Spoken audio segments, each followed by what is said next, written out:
आपको क्या लगता है जो कुछ उस घर में हारून को बताया गया होगा उसके बाद वो यहाँ आएंगे मिलने? हारून को आए हुए इतने दिन हो गए हैं, मुझसे मिलने क्यों नहीं आया अभी तक? मैंने ऐसा कुछ नहीं किया जिससे मेरी इज्जत और इस घर के वकार पर हर्फ आए। उस घर में ऐसा कौन है जो तुम्हारे खिलाफ इतनी बड़ी साजिश करेगा? बताओ, मुझे जानना चाहता हूँ ना। हया, कैसा लग रहा है यहाँ पर आकर? सच पूछने तो ज्यादा अच्छा नहीं लग रहा। ये पूरा घर भरा हुआ छोड़ के गया था मैं, कब तो बिल्कुल खाली हो गया। सायमा को कितना समझाया है, अब अगर उसके नहीं समझ में आ रहा है तो इसमें हम क्या कर सकते हैं? छोड़ दो ना।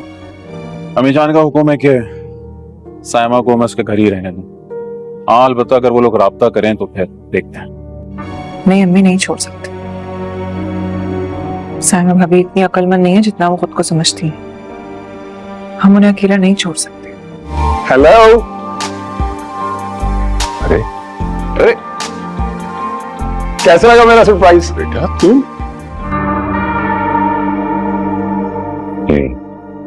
ये बात ज्यादा मुनासिब है। जो कुछ उस घर में हारून को बताया गया होगा उसके बाद वो यहाँ आएंगे मिलने? कभी भी नहीं आएंगे। रफत तुम्हें इस घर का बड़ा बना कर गई थी।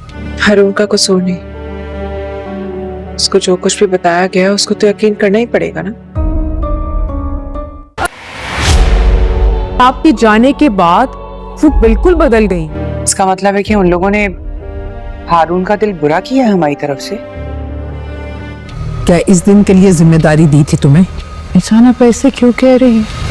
मैं सोच रही थी कि ये सारी बातें हमें भाभी जान को बतानी चाहिए। अमित जब से हया उस घर में आई है उसने उस घर का शिरासा बिखेर कर रख दिया है।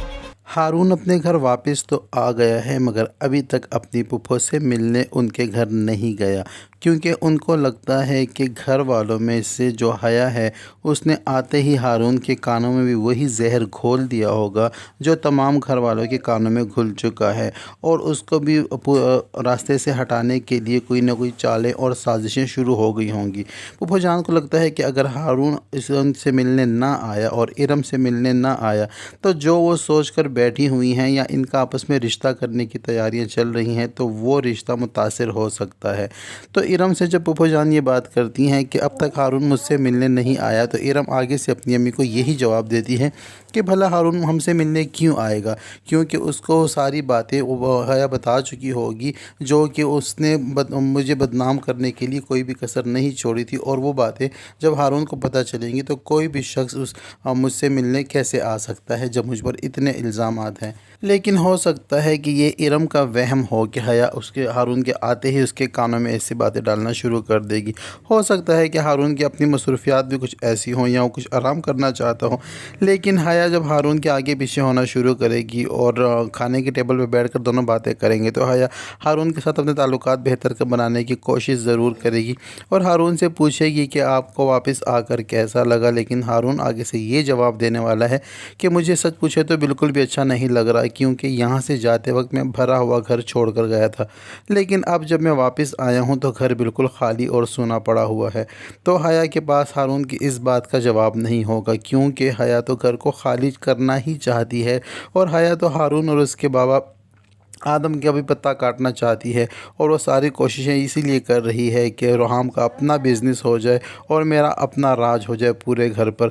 लेकिन हारून को इरम से मिलने जाना चाहिए था, लेकिन इरम से मिलने हारून नहीं गया। तो इरम जब यूनिवर्सिटी जा रही होगी या किसी और काम से बाहर निकलेगी तो हारून के साथ उसका आमना सामना होगा, तो हारून से वो बातें करते हुए कहेगी कि तुम्हें मुझसे मिलने आना चाहिए था, लेकिन और मैं अपनी सफाई देने की कोशिश करेगी कि जो बातें तुम तक पहुँची हैं या जो बदनामी मेरी तुम्हारे कानों तक पहुंची है ऐसा हरगिज़ नहीं है। मैं ऐसा काम क्यों करूंगी, मैं उस घर की इज़्ज़त को दाव पे क्यों लगाऊंगी। तो हारून से सवाल करता है कि तुम्हारे ख़्याल में उस घर में ऐसा कौन है जो तुम्हें बदनाम करना चाहता है। तो इरम आखिरकार हारून को हकीकत बता ही देगी। इरम फ़ौरन से हया का नाम लेगी और कहेगी कि उस घर में हया ही है जो मुझे भी बदनाम करना चाहती है, ना सिर्फ मुझे बल्कि पूरे घर को वो तबाह करना चाहती है। अगर आज तुम्हें घर खाली खाली लग रहा है तो इसकी मेन वजह जो है वो हया ही है।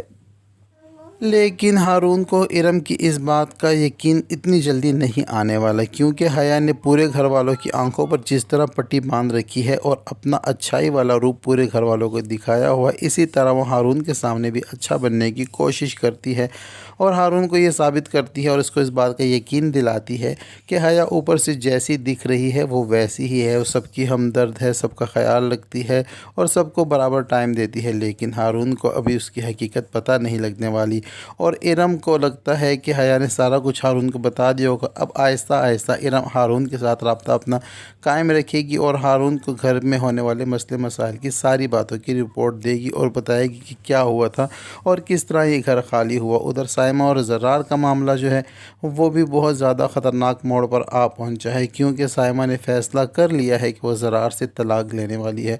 लेकिन ज़रार भी चाहता है कि उसका घर ख़राब ना हो और कुछ ऐसा हो जाए कि बात बन जाए। लेकिन इस वक्त ज़रार भी गुस्से में है, क्योंकि साइमा अपनी मर्ज़ी से घर छोड़ कर गई हुई है और अम्मी जान के बुलाने पर साइमा घर में वापस बात करने आई भी नहीं है। तो अम्मी जान का भी हुक्म है कि अब साइमा को उसके हाल पर छोड़ दिया जाए, हम दोबारा से उससे रब्ता नहीं करेंगे। हाँ, अगर उनके घर वालों ने रब्ता करने की कोशिश की तो हम इस मामले को लेकर ज़रूर बात करेंगे।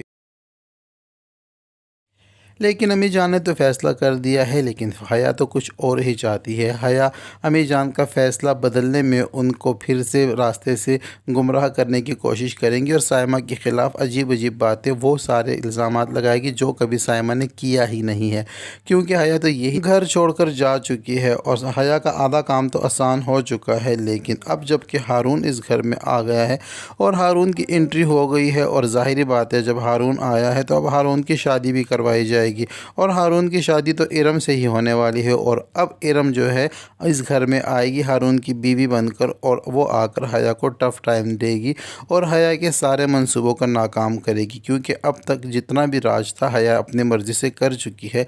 अब आने वाली है इरम की बारी और इरम हारून की बीवी बनकर इस घर में आएगी और क्योंकि वो तो हया की सारी हकीकत जानती है और उसकी चालबाजियों को समझ चुकी है।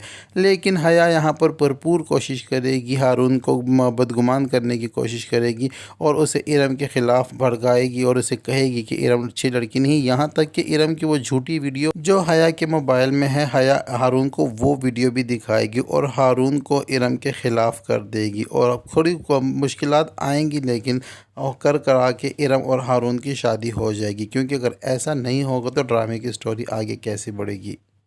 उधर दूसरी जानिब आफाक और रिफ़त को लेकर अम्मी जान ने जो अपना फ़ैसला सुनाया है, उस फ़ैसले से आफाक के दिल को दुख हुआ है और वो चाहता है कि वो वापस इस घर में आ जाए।